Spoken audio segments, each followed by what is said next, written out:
Hi. How to make a killing movie review தான் பார்க்க போறோம். இந்த மூவி வந்து ஒரு பிளாக் காமெடி மூவி. இந்த மூவி வந்து 2026 யூஎஸ்ல வந்து லாஸ்ட் வீக் ரிலீஸ் ஆச்சு. இந்த மூவி வந்து யூகேல மார்ச் 11 ரிலீஸ் ஆக போகுது. இந்தியால ரிலீஸ் ஆகலாம். யூசுவலா யூகே ரிலீஸ் பண்ற டைம்ல தான் இந்தியால ரிலீஸ் பண்ணுவாங்க.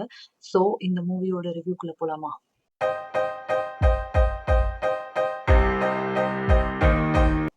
ஓகே. கிளின் பாவல் இவர்தான் அந்த மூவியோட ஹீரோ. இவர் இதுக்கு முன்னாடி சின்ன சின்ன ரோல் பண்ணியிருக்காரு. ஸ்பை கிட்ஸ் 3ல இருக்காரு. அது தவிர டார்க் நைட் இந்த படங்கள்ல அவர் ஆல்ரெடி ஆக்ட் பண்ணியிருக்காரு சின்ன சின்ன ரோல்ல.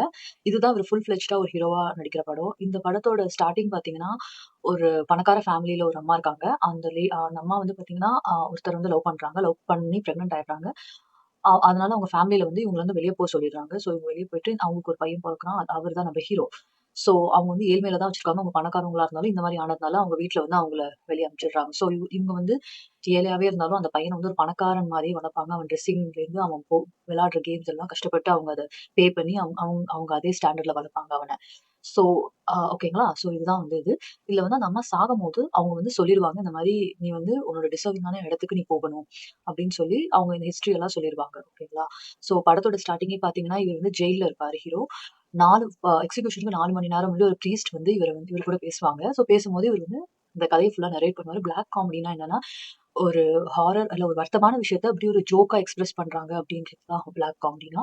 ஸோ அவர் பார்த்தீங்கன்னா என்ன பண்ணுவாங்கன்னா, இவர் வந்து ஃபிளாஷ்பேக்ல தான் சொல்லுவாங்க. உங்க அம்மாவோட எப்படி லைக் லவ், குழந்தை பொறக்குறது, அவர் லைஃப் எப்படி போயிட்டு இருக்குன்னு. இப்படியே சொல்லும்போது அப்புறமா என்ன ஆகும்னா, அவர் சின்ன வயசுலயே அவங்க அம்மா இறந்துருவாங்க. இறந்த பிறகு இவர் வந்து போவாரு. அவங்க ஃபேமிலி ஹாலுக்கு போவாரு. போனீங்கன்னா, போயிட்டு இந்த மாரி எங்க அம்மா இறந்துட்டாங்க. அவர சேர்த்துக்க சொல்லி அவ கேட்பாங்க. ஆனா அவங்க சேர்த்துக்க மாட்டாங்க.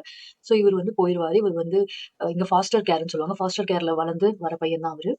ஸோ அதுக்கப்புறமா என்ன ஆகும்னா, ஒரு ஒரு ஏஜ் கழிச்சு அவர் வந்து டிசைட் பண்ணிடுறாரு. இந்த மாரி வந்து நம்ப அந்த சொத்த எடுக்கணும்னா, அவருக்கு முன்னாடி 7 பேர் இருப்பாங்க. அதாவது $26,000,000,000 இருக்கும். அந்த 7 பேர் இவருக்கு முன்னாடி இருக்கிறவங்கள இவரு எப்படி கொல்றாருன்றத சொல்லிருவாரு பாதிரியார் கிட்ட. கொன்னதுனால தான் அவர் ஆக்சுவலி ஆல்மோஸ்ட் ஜெயில்ல இருப்பாரு. நீங்க கனெக்ட் பண்ணிக்கலாம். பட் நீங்க படம் பாருங்க. Like it will be better. படம் பார்த்தீங்கன்னா, ஃபுல்லாவே நல்லா பண்ணியிருப்பாங்க. நல்லா ஜோக்கா சொல்லியிருப்பாங்க. அவர் எப்படி கொலை பண்றாரு.